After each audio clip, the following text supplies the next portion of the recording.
다스 실소유주 의혹을 수사하고 있는 검찰이 청계재단 소유의 영포 빌딩을 추가로 압수수색했습니다. 또다시 다스 관련 자료들이 상당수 나왔습니다. 그중에는 청와대에서 작성된 문건도 있는 것으로 알려졌는데요. 이 내용을 포함한 정치권의 주요 이슈 지금부터 살펴보도록 하겠습니다.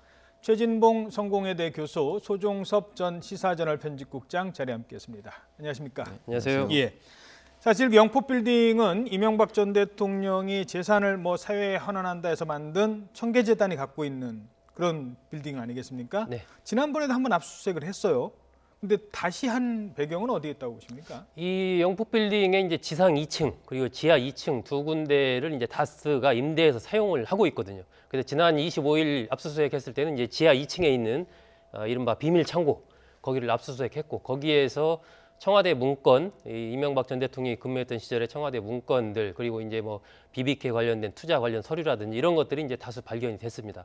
어제 경찰이 추가 압수수색을 한 이유는 그 2층에 보면 이제 주차장이 있거든요. 예. 주차장 한쪽 구석에 또 다른 서류 더미들이 있었던 겁니다. 아, 그 서류는 누구 서류였죠? 그것도 내내 이제 이 전 대통령과 관련된 서류들인데, 주로 이제 개인적인 이 전 대통령 과거에 국회의원 시절이나 왜 96년에 이제 국회의원이 됐지 않습니까? 예. 그때 활동했던 국회의원 시절 사진, 또 서울시장으로 있을 때 관련됐던 여러 가지 활동 관련된 자료나 사진. 개인 이명박 전 대통령 개인 자료네요. 그렇습니다. 개인과 관련된 그런 내용들, 그리고 자회사와 관련돼서 이제 거래한 내역 이런 것들이 좀 있었는데, 거기에서도 이제 다스 관련된 이런 부분들이 좀 나오고 또 했기 때문에 개인적인 서류 속에서 이러한 이 관련된 내용들이 나왔다는 것은 또 이 전 대통령과 다스와의 관련성을 또 얘기해 주는 것 아니냐, 지금 이런 관측이 나오고 있습니다. 그러니까 개인 자료에 왜 다스가 있는지, 그리고 거기에 왜 검찰 수사에 대비하는 자료가 있는지, 이건 충분히 의심할 만한 정황 아니겠습니까? 그렇죠. 이런 정황들로 봤을 때 이명박 전 대통령이 실소유주가 아니냐 하는 것을 증명할 수 있는 다양한 자료라고 저는 보여지고요. 예. 검찰이 이걸 2번이나 했다고 하는 것은 또 하나 제가 눈여겨볼 게 뭐냐면, 첫 번째 수색에서 의도치 않았단 말은 예상하지 않고 청와대 문건들이 많이 나왔다고 얘기를 하지 않습니까? 예. 그러니까 원래는 다스 관련된 서류가 있을 것으로 생각하고 압수수색을 들어갔는데, 가봤더니 청와대 관련된 문건들도 많이 있었다.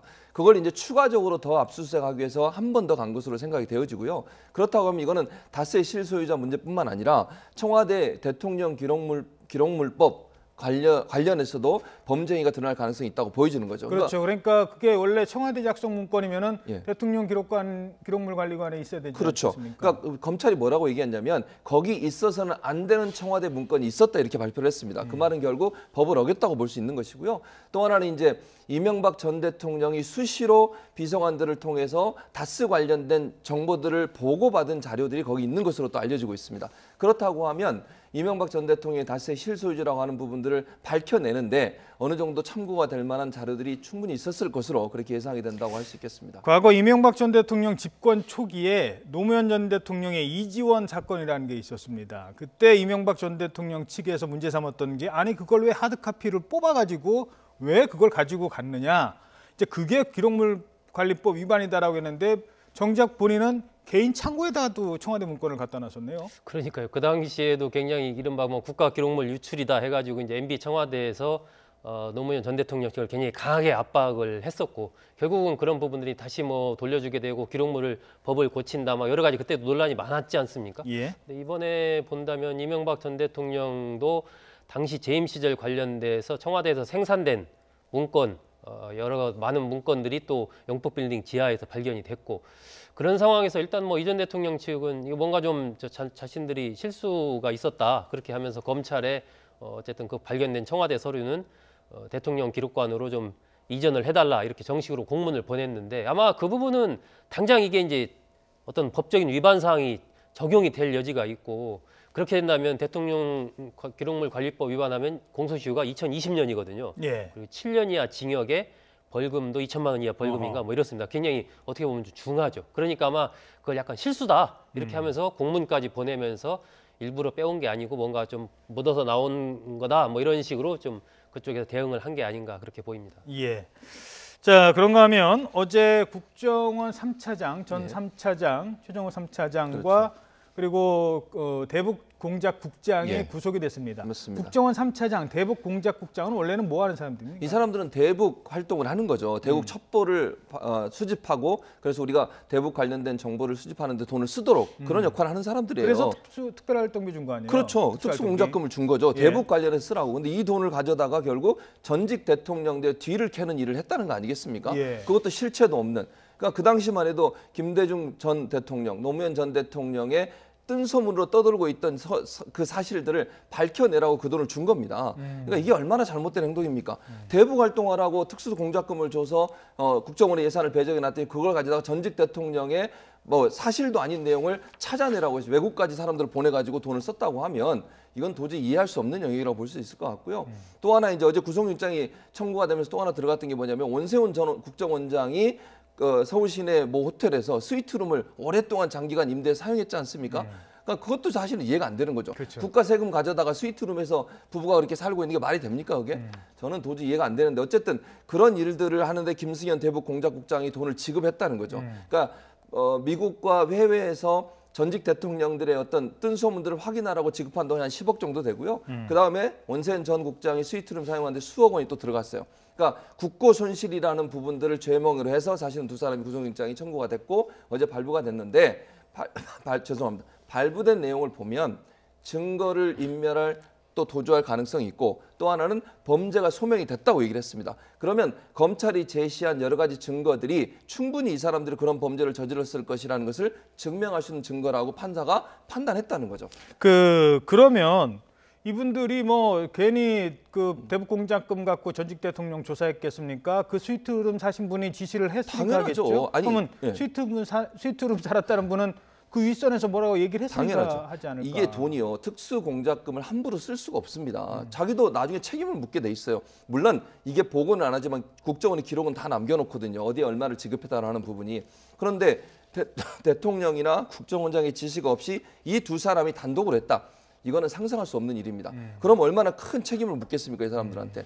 그래서 최소한 특수공작금이나 대북공작금은 최소한 원세훈 전 원장의 지시가 있어야만 사용이 가능한 부분이고요. 원세훈 전 원장 같은 입장에서도 이런 전직 대통령의 뒷조사를 하는데 대통령이 보고를 안 하고 했다는 것도 상식적으로 이해가 안 되는 부분이라고 볼 수 있겠습니다.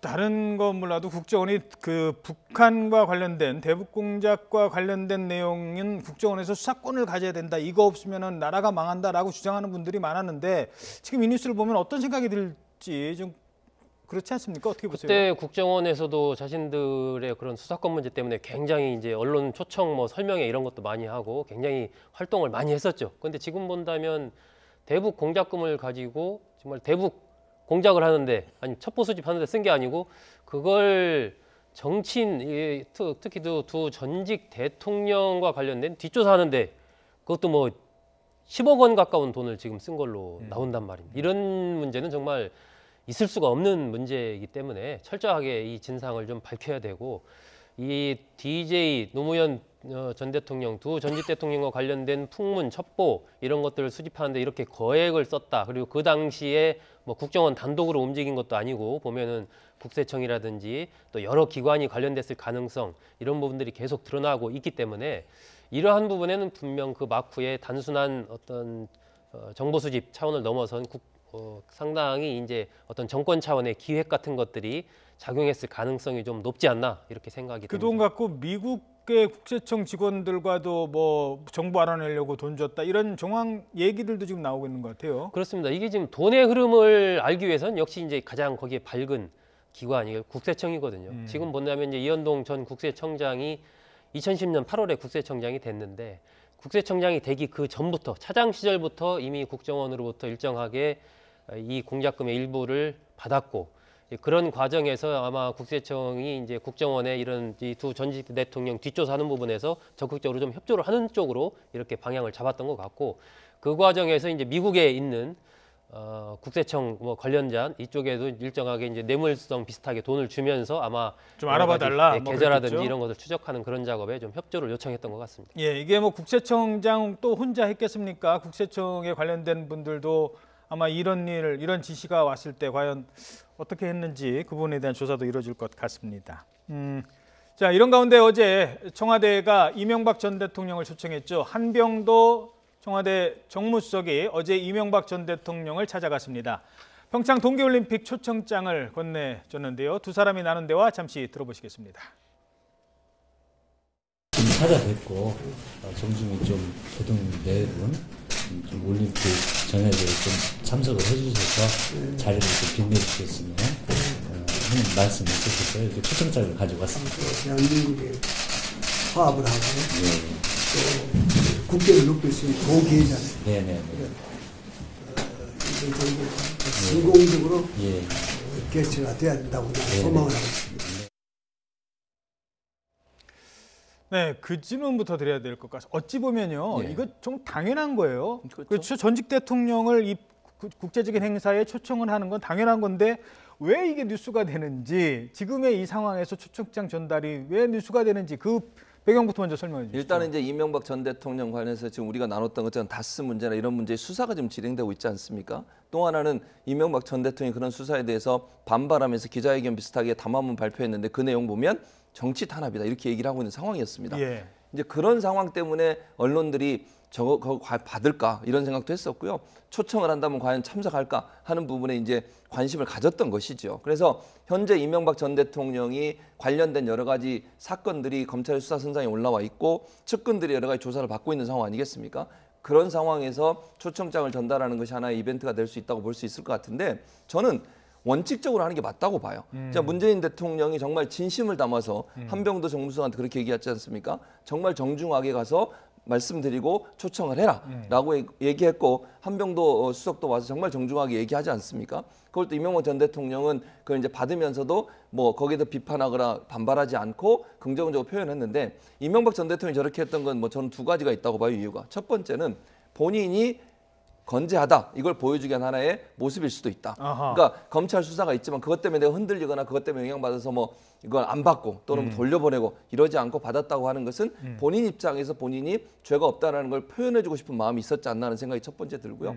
두 번째는 화합을 강조했어요. 예. 얘기를 하는 거 보면 그러면 국격 화합 이런 그런 얘기를 얘기를 했죠. 그래서 문재인 대통령, 문재인 정부에서 평창올림픽이 성공적으로 치러지길 바라는 것에 대한 덕담도 하고 또 어찌 보면 일정 부분 내가 문재인 대통령이나 문재인 정부에 대해서 반감을 갖고 있는 것은 아니다라고 하는 것을 간접적으로 보여주는 제스처도 함께 포함되어 있지 않나 이런 두 가지 생각이 듭니다. 다른 사람이 다른 시기에 화합이라는 얘기를 하면은 달리 들릴 텐데 지금 이 시기에 화합이라는 단어가 좀 다른 식으로 해석이 되는 건 아무래도 지금 검찰 주변에서 흘러나온 얘기는 평창 동계올림픽 이후에 소환한다. 뭐 이런 얘기까지 흘러나오면서 이걸 계기로 이명박 전 대통령은 화합합시다. 뭐 이런 제스처를 자꾸 보내는 게 좀 자연스럽게 보이지는 않은 것 같고요. 어떻게 보십니까? 과거에 2009년도, 그러니까 지금 이제 전직 대통령에 대한 수사 사례 이걸 한번 참고를 해보면 2009년도 노무현 전 대통령에 대한 수사가 진행될 때 4월 10일 날 조카 사위 연철호 씨가 소환되거든요.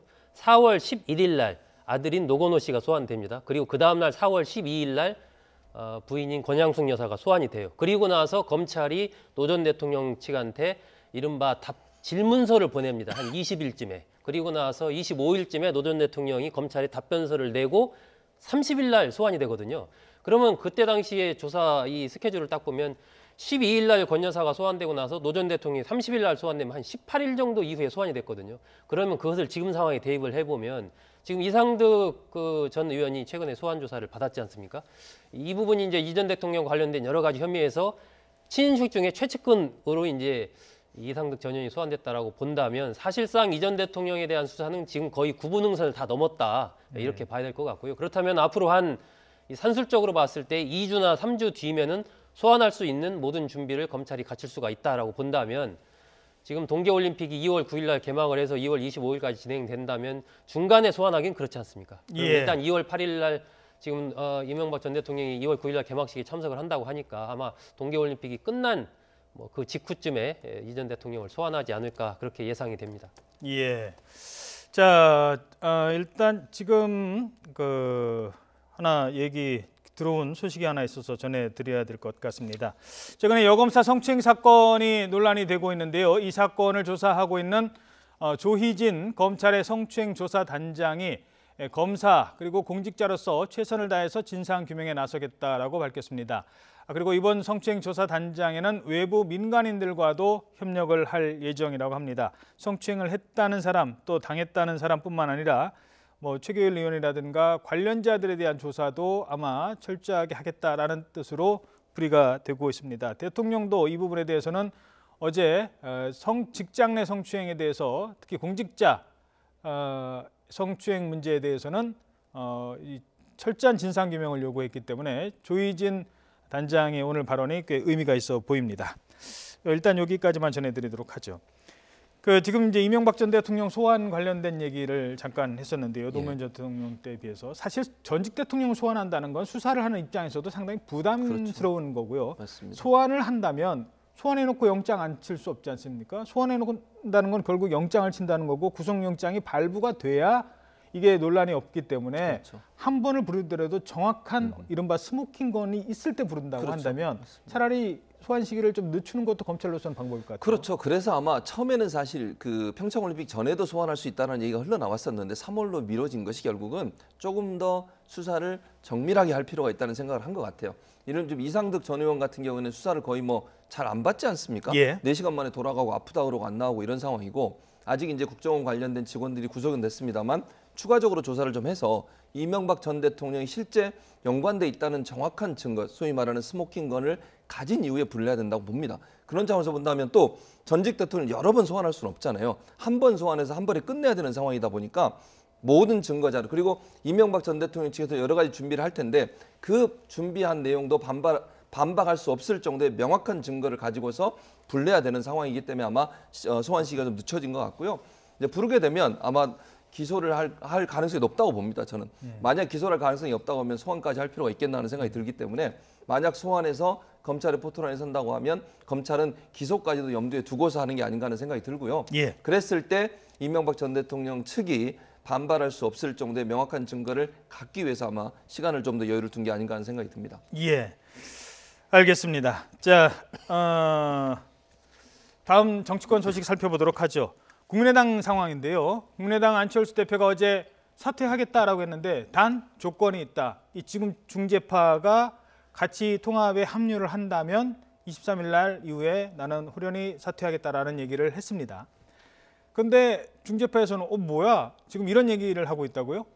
그러니까 이게 안철수 대표로서 이제 공을 중재파에게 넘긴 그런 형국이 됐지 않습니까? 그러니까 중재파 의원들로서는 아니 우리는 안 대표의 결심을 보고 거기에 따라서 우리를 거취를 정하겠다라고 했는데 도리어 공을 우리한테 넘기다니 이게 무슨 일이냐 이렇게 지금 반발을 하고 있는 상황이기 때문에 지금 중재파 의원들이 과연 이 통합의 대열에 합류할 것이냐 아니면은 통합에 반대하는 흐름에 합류할 것이냐 오늘 이제 그 부분에 대해 입장을 밝힌다고 하는데 어제 흐름만 봐서는 통합의 흐름에 전적으로 합류할 부분보다는 반통합 쪽에 조금 더 갈 가능성이 좀 더 높아 보이지 않나 이런 생각이 듭니다. 중재파들이. 왜 그러냐면 안철수 대표가 어쨌거나 분명한 자기 입장을 표명을 하지 않은 그런 셈이 된 거고 어떻게 보면 중재파를 이렇게 볼모로 잡아서 자신의 입장을 밝힌 그런 형국이 되어버렸기 때문에 그리고 어제 일단 전당대회 자체가 사실상 무산이 되면서 전당원에게 묻는 쪽으로 돌아가는 이런 부분에 대해서 여론의 흐름이 글쎄요 어떤 안 대표 입장에서는 고육지책이라고 하더라도 과연 통합의 흐름이 이런 식으로 안 되면 이렇게 하고 또 이렇게 하고 이게 과연 얼마나 어떤 통합의 효과를 발휘할 수 있겠느냐 그런 부분에 또 비판적인 여론들이 있기 때문에 중재파가 어떤 단일한 행보를 하기보다는 좀 이렇게 엇갈린 서로 일부는 통합, 일부는 반통합 이렇게 좀 갈라질 것으로 예상이 됩니다. 그러니까요. 그 조건부를 이렇게 내걸면은 중재파 입장에서도 아니 내가 중재를 하려고 나섰으면 내가 하는 얘기에는 따라와야 되는데 너무 아전인수격으로 해석하는 거 아니냐 이런 해석도 나올 수 있어요. 그렇죠. 그러니까 중재파 입장에서는 결단해달라고 그랬더니 도리어 자기들한테 공을 또 너덜너덜인 거 아니겠습니까? 그리고 이제 박주선 의원이 무슨 얘기를 했냐면요. 13일 이후에 한다는 것은 통합된 이후에 사퇴를 하겠다는 거예요. 그럼 통합을 하면 국민의당은 자연스럽게 없어지는 겁니다. 그때 사퇴하는 게 대표로서 무슨 의미가 있냐는 거죠. 국민의당 있을 때 그 간판이 아직 있는 상태의 대표를 사퇴해야 사퇴인 거지 통합한 이후에 사퇴라고 하면 자연스럽게 사퇴가 되는 것이고 그런 차원에서 본다면 이제 중재파 의원들 입장에서는 상당히 실망스러운 거죠. 본인들의 제안을 받지 않겠다는 것으로 이해할 수밖에 없는 상황입니다. 지금 상황에서는. 중재파는 뭘 원하는 거냐면 분당되지 않고 모두 함께 가는 걸 원하는 거예요. 근데 지금 안철수 대표가 하는 행동들을 보면 분당은 명명관악화됐고 더 이상 뭐 돌아설 길이 없는 거 아니겠습니까? 예. 그렇다면 중재파 입장에서는 선택을 해야 되는데 지금의 상황에서는 소국장님 말씀하신 것처럼 전반적으로 통합파, 그러니까 새로 신당을 차린 호남계를 중심으로 한 통합파 쪽으로 기울 가능성이 있다. 물론 모든 분이 다 갈지는 좀 두고 봐야 되겠습니다만 전체 분위기는 그쪽으로 흘러가는 것이 더 맞는 분석이 아닌가 이런 생각이 듭니다. 그 사실 또 그리고 유승민 바른정당 대표 입장에서도 두 사람이 통합해가지고 같이 만세 한번 부르야 되는데 한 사람이 이렇게 사퇴를 해버리면 혼자 하기도 그렇고 그럼 이게 뭐 유승민 정당 되는 거냐 이런 얘기도 나올 수 있기 때문에 저 사람이 사퇴하면 나도 뭘 좀 해야 되나 이런 생각할 것 같아요. 그러니까 유승민 대표는 좀 여유가 있어 보여요. 이번 통합 과정에서 보면 그렇죠. 상대적으로 안철수 대표에 비해서 여유 있는 모습을 보이고 있고 이 공동 책임을 져야 된다. 어쨌든 통합 개혁신당이 출범하게 됐을 때 그러면 안철수, 유승민 두 사람이 공동 책임을 져야 된다. 이 얘기를 전부터 계속 해왔지 않습니까? 예. 그런데 안철수 대표가 그럼 13일 이후에 난 사퇴하겠다 이러니까 그건 아니지 않습니까? 또 이렇게 나오는 거죠. 그러니까 안철수 대표로서는 사실은 이쪽에서 또 중재파, 반대파들의 공세, 또 바른정당의 유승민 대표의 공세 이런 것을 이렇게 막 맞으면서 지금 이 통합의 길을 가고 있는 것인데 이런 부분들이 과연 통합이 된다 하더라도 어느 정도의 정말 시너지 효과를 거둘 수가 있을 것인지 뭐 의지는 굳세 보이는데 참 의문이고 그런 면에서 본다면 유승민 대표는 조금 더 여유를 가지면서 자신의 어떤 기존 노선을 그대로 가지고 가고 있는 것이거든요. 유승민 대표는. 예. 그런 면에서 좀 대비가 되는 부분이 있습니다. 이게 지금 이 상황에서 어떻게 될 것 같으십니까? 일단은 저는 아까도 잠깐 말씀드렸지만 중재파들이 이제 결단을 할 거예요. 저는 그렇게 보고요. 그렇게 되면 아무래도 이제 안철수 대표의 저런 태도 때문에 일정 부분 실망한 부분이 반영이 돼서 호남신당 쪽으로 갈 가능성이 저는 높다고 보고요. 100%인지는 모르겠습니다. 그거는 의원 개인의 차이가 있을 수는 있겠지만 그쪽으로 갈 가능성이 저는 높다고 보여지고 유승민 대표 같은 경우는 지금 본인이 물러서겠다는 말을 안 했어요. 예. 그리고 제가 볼 때는 계속 하려고 하는 의지를 갖고 있다고 보여지고요. 그래서 유승민 대표는 안철수 대표 또 유승민 대표뿐만 아니라 바른정당의 현재 의원들 같은 경우도 안철수 대표 사퇴하지 말라고 지금 막고 있는 상황입니다. 그리고 지방선거에서 이 두 사람이 투톱으로 함께 전면에 나서서 싸워주길 바라는 거예요. 그렇죠. 그래서 통합신당의 어떤 시너지 효과가 최대한 발휘되도록 하는 것이 바른정당 지지자들의 원하는 거라고 하면 안철수 대표 입장에서는 그 압박을 받고 있는 상황에서 물러서기도 상당히 어려운 상황이고 유승민 대표 같은 경우 안철수 대표가 물러선다고 하면 본인이 혼자 남는 것도 비난을 받을 요소가 있지 않겠습니까? 왜 동반 사퇴 안 하냐? 새로운 신당이 차려졌으면 새로운 어떤 전당대회 통해서 한 새로운 사람을 새 인물을 뽑아야지 한 사람 나갔는데 한 사람 남아있다고 하면 그것도 국민의 정당을 지지했던 사람, 안철수를 지지했던 사람들 입장에서는 상당히 불만 요소로 작용할 수 있기 때문에 상당히 이후에 통합 이후에 신당이 어떤 모습을 꾸려갈지가 아직 안개 속이다 이렇게 보는 게 맞을 것 같습니다. 그러니까 지금 본다면 이제 상처뿐인 통합이 될 것으로 보여요. 안철수 대표와 유승민 대표 의지가 워낙 강하기 때문에 아마 통합은 될 겁니다. 그렇게 되는데 원래 구상은 어쨌건 그렇게 함으로써 3자 정립 구도를 만들고 그렇죠. 한 30석 이상 되는 거대 중도 야당을 만들려고 했던 거 아니겠습니까? 그렇죠. 그 속에서 이른바 야권에서의 주도권을 우리가 쥐겠다라는 그런 이제 의사와 노림수를 가지고 시작을 했는데 지금 보면 이 반대파, 그 민평당이 이제 만들어지지 않습니까? 이 부분이 이제 교섭단체까지 갈지 여부가 또 하나 이제 포인트인데 그렇게 된다면은 애초에 3당 구도보다는 자칫하면 또 다른 4당 형태의 구도가 될 수가 있기 때문에 그렇게 상처뿐인 통합을 통해서 그 이후에 지방선거에서 의미 있는 어떤 성과를 거두면 나름대로 어떤 추동력을 얻어서 갈 텐데 그것이 이제 그때는 관건이 되겠죠. 그래서 아마 안철수 대표 같은 경우는 거의 서울시장 출마할 가능성이 저는 좀 있지 않나 보여지고 유승민 대표에게도 뭔가 전면에 나서라라는 이런 흐름들이 내부에서 일어날 것으로 그러니까 예상됩니다. 이게 선거가 없을 때면은 뭐 이렇게 하다가 통합 없었던 걸로 합시다 하고 넘어갈 수도 있어요. 하지만 선거라는 게 있기 때문에 안철수 대표도 좋다. 내가 어떤 한이 있더라도 통합 만들어내서 나는 국민들한테 심판받겠다. 그게 내가 서울시장 출마고 그게 우리 그 새로 만들어지는 정당의 뭐 바른국민당 뭐 어찌됐든 그 당을 가지고 내가 유권자들한테 직접 심판받겠다라는 어떤 동기가 남아있기 때문에 그렇죠. 안철수 대표로서는 6월까지는 계속 갈 것 같거든요. 그럼요. 절대로 제가 볼 때는 절대로 처리하지 않습니다. 이게 통합은 계속 갈 것 같고요.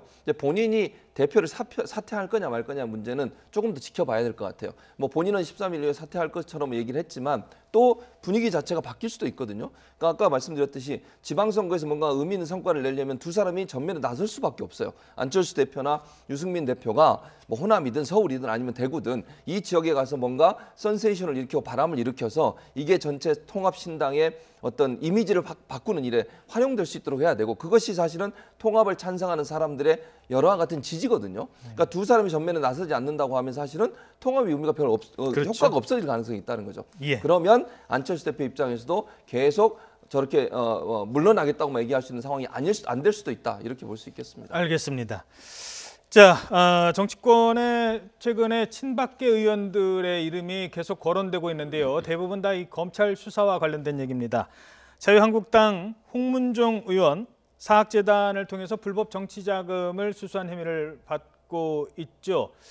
자, 일단 그거부터 질문드리죠. 힘 있는 정치인이에요. 이 힘 있다는 게 좀 뉴스에서 어떤 느낌으로 다가설지는 모르겠습니다만 실권을 가진, 그러니까 공천권도 쥐고 옛날로 말해서 그런 정치인에게 정치를 하고 싶어하는 지금 뒤에 얘기가 되겠습니다만 한 도의원 한 3번 한 사람들의 꿈은 국회의원 되는 거 아니겠습니까? 네. 그 사람들에게 그런 실권자들은 어떻게 보일까요? 일단 그것부터 한번 질문드리죠. 일단 힘이 있다. 무언가에서 저 사람이 어떤 영향력을 행사하면 나한테 공천을 줄 수 있다. 쉽게 그렇죠. 말해서. 나의 정치적인 장래가 보장된다. 실제로 그런 경우가 있죠. 제가 직접 들은 경우도 있고 그렇기 때문에 그 국면에서는 이른바 배팅을 하는 거죠. 세게. 아하. 그것이 이제 때로는 돈일 수도 있고 때로는 자신이 직접 몸을 던져서 그걸 어떤 선거운동을 한다든지 기타 그런 것일 수도 있고 아니면 뭐 유력한 어떤 영향력 있는 사람을 자신 편으로 끌어들이는데 내가 역할을 한다. 다양한 방법이지만 어쨌든 무언가 그 과정에서 내가 역할을 했다라는 것을 확실하게 각인시켜 줌으로써 그에 따른 정치적인 어떤 반대급부를 노리는 거죠. 이 홍문종 의원의 경우도 지금 경민학원 이사장으로 있지 않습니까? 그렇죠. 이사장으로 있으면서 서울중앙지검 특수일부가 이 교비 횡령 의혹을 수사하고 있는 과정에 한 19억 원 정도가 이상하게 빠져나간 흐름이 발견이 된 거예요. 미술품 사는데 막 19억 원이 네, 그래서 미술품을 산다고 해서 빠져나갔는데 그 사람 불러서 물어보니까 그 빠져나간 게 사실은 다시 홍 의원한테 돌려줬어요. 이렇게 된 거예요. 예. 그럼 19억 원의 출처가 원래부터 어디서 왔느냐? 결국 그게 중요하지 않습니까? 그걸 검찰이 뜯어보니까 19억 원 중에 10억 원이 이른바 장정은 전 의원이 냈다는 거죠. 그 기부금이라는 것을. 그런데 이 장정은 전 의원이 그럼 어떤 사람이냐? 2012년에 비례대표 29번을 받았던 거예요. 그 당시 새누리당에서. 애매하게 받긴 했어요. 예. 네, 조금 뒷번호죠. 하지만 2015년에 그 사퇴한 다른 그 비례대표의 뒤를 이어서 국회의원이 됐습니다. 그렇죠. 일단. 15년에 일단 뒷부분에 예, 됐죠. 어쨌든 전직이지만 국회의원이 됐습니다. 예. 그래서 그렇기 때문에 검찰은 그렇다면 이 10억 원이 단순한 어떤 기여금이 아니고 그러한 비례대표 29번, 아니 29번일지는 모르겠지만 어쨌건 비례대표를 받는다는 전제로 받은 이른바 공천 헌금이 아닌가 하는 그런 의심을 갖고 현재 이 수사를 진행을 하고 있는 거죠. 그렇죠. 공천 헌금 과거에 그 서청원 의원 친박연대 당 만들었을 때 그 양정례 의원이라고 있었습니다. 예, 비례대표 그렇죠. 1번. 예. 아니 어떻게 이 사람이 1번이 됐었는데 그때도 공천 헌금 당에다가 선거 때마다 돈 주면 된다는 네. 그 공천 헌금 얘기인데 근데 이제 받는 사람 입장에서 한번 얘기를 해보겠습니다. 이건 사실이 그렇다는 얘기예요. 이게 옳고 그름을 떠나서 받을 때는 남들 다 알게 현금으로 받거나 계좌 이체 이게 되겠습니까? 그러면은 뭔가 남들이 봐도 나는 이거 기부금이다 이렇게 해서 내는 방식. 그렇죠. 게다가 받을 사람의 위치는 학원의 실질적인 소유주 예. 이렇게 되니까 이게 방법이 나왔던 것 같아요. 그렇죠. 그러니까 이번 사건 같은 것도 보면요. 1차적으로 이 사람이 돈을 주는 데가 어디냐면 학교로 줍니다. 학교에 기부를 해요. 그러니까 경민대학교라고 하는 대학이 있는데 이게 이사장이 홍 의원 아니겠습니까? 예. 그 대학에 일단 기부를 하는 겁니다. 그러니까 누가 보면 그냥 학교에 기부를 하는 거네 이렇게 생각할 수 있겠죠. 10억을 기부했는데 이 기부금을 가지고 미술품을 삽니다. 근데 미술품 소유자하고 이미 얘기가 돼 있었던 거죠. 그렇죠. 그러니까 돈을 10억을 주고 미술품을 받은 것처럼 했지만 실제로는 받지 않고 돈을 뒤로 돌려받은 거잖아요. 그렇죠. 삼각으로 받은 거죠. 그렇죠. 네. 그러니까 겉으로 볼 때는 문제 없어 보이죠. 왜냐하면 학교에 기부한 거고 학교에서 그거를 미술품을 구입하는 돈을 썼고 그러고 나서 끝인 것처럼 보이지만 알고 봤더니 이 돈을 홍문정 의원이 나중에 받았다는 게 지금 검찰이 의심하는 부분입니다. 물론 아직 결과는 끝까지 나오지 않았으니까 두고 봐야겠지만 그러니까 아주 교묘하고도 아주 그 속이기에 아주 머리를 많이 써서 만들어낸 작품이 아닌가 하는 생각이 듭니다. 그러니까 홍 의원 입장에서 만약 이게 사실이라고 하면 이게 걸려도 문제가 되지 않을 방법을 찾아내는데 그것이 본인이 이사장으로 있는 학교를 이용한 것이고 그렇다고 하면 이게 좀 저는 개인적으로 표현하면 죄질이 좀 나쁘지 않습니까?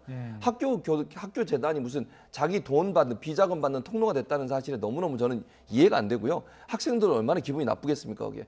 그래서 이런 다양한 방법으로 돈을 빼돌려서 정치 자금을 받고 그 자금을 통해서 본인이 개인적으로 쓴다고 하면 이런 사례들이 만약 이거 발각된 건 하나지만 또 이런 사례 더 있다고 없다고 누가 장담할 수 있겠습니까? 그렇죠. 이런 부분들이 횡행할 수 있기 때문에 좀 더 검찰이 좀 더 면밀하게 좀 조사하고 이런 유사한 사례가 있는지도 좀 밝혀낼 필요가 있다는 생각이 듭니다. 우리가 보통 얘기하는 공천 헌금은 사실 당과의 관계 속에서 당에 뭐 어떤 기여를 하고 기여금 명목으로 얼마를 낸다든지 이런데 이번 사건은 사실은 당과 아무 관련 없어요. 그냥 불법 정치 자금인 겁니다. 이건. 그리고 사학재단을 하나의 자금 세탁의 창구로 활용한 그런 정황이 있는 사건이기 때문에 이것을 표현을 공천 헌금이라는 표현을 해서는 안 될 것 같고 일단 불법 정치 자금을 받은 의혹이라고 표현을 해야 될 것 같습니다. 홍문정 의원이 받은 거를 다른 그 자유한국당 의원들이 알고 아이고 돈 냈으니까 공천 주저라고 했을 리도 만무하고 그것 자체가 불법이기 때문에 불법 정치 자금으로 성격을 규명하는 게 맞다라고 했습니다. 자, 그런데 왜 불법 정치 자금을 줬을까요? 힘이 있어서 줬지 않겠습니까? 당시에 힘 있다는 최경환 의원, 지금 뭐 국정원 특수활동비로 지금 들어가 있죠. 이우현 의원 마찬가지죠. 원유철 의원 마찬가지죠. 김재원 의원도 뭐 지금 또 다른 조사 받고 있죠. 그렇죠. 친박계가 아주 거의 몰락 수준이다라고 볼 수 있나요? 그렇게 보는 게 맞을 것 같아요, 저는. 근데 왜 이런 사람들이 그러면 주로 타겟이 될 수밖에 없냐? 실세였잖아요. 돈이 어디로 가겠습니까? 예를 들면 청탁을 하려는 사람들 입장에서는 누구한테 돈을 갖다 주겠습니까? 대통령하고 친한 사람한테 갖다 줘야 되는 거 아닙니까? 실제 당을 운영하는데 실제적인 영향력을 행사할 수 있는 사람이 누구냐를 살필 것이고요. 그 사람이 누구냐를 확인한 다음에 거기다 돈을 줄 거예요. 그럼 지금 이름이 오르내고 있는 이분들은 친박 중에 진박들 아닙니까? 그런 사람들이라고 하면 이 사람들한테 당연히 뭐 불법 정치 자금이나 아니면 불법적인 돈 또는 뭐 뇌물성 돈들이 몰리는 건 지극히 당연한 거라고 저는 봐요. 예. 그렇기 때문에 뭐 친박 몰라 이렇게 얘기할 수 있을 정도로 친박의 진박이라고 얘기하는 사람들이 이렇게 수사상에 오르는 것은 결국 그들이 실세 자리에 있었고 그 실세를 이용해서 뭔가 이익을 얻으려는 사람들이 끊임없이 돈을 갖다 주거나 아니면 청탁을 했을 가능성이 있다고 보여지는 것이죠. 그러니까 이 친박이라는 정치 집단이 30초 어떤 드리겠습니다. 이념이나 노선, 가치 이런 것으로 뭉친 집단이 아니고 하나의 박근혜라는 우산 그리고 이해관계를 중심으로 뭉친 집단이다 보니까 이런 사건들의 영매일 연루되는 그런 가능성이 좀 더 높은 게 아닌가 그렇게 생각이 그렇죠. 듭니다. 정치적 동지가 무슨 뜻을 같이 해서가 아니라 자리 때문에. 그렇습니다. 네, 오늘 두 분과 함께 정치권 소식 짚어봤습니다. 두 분 고맙습니다.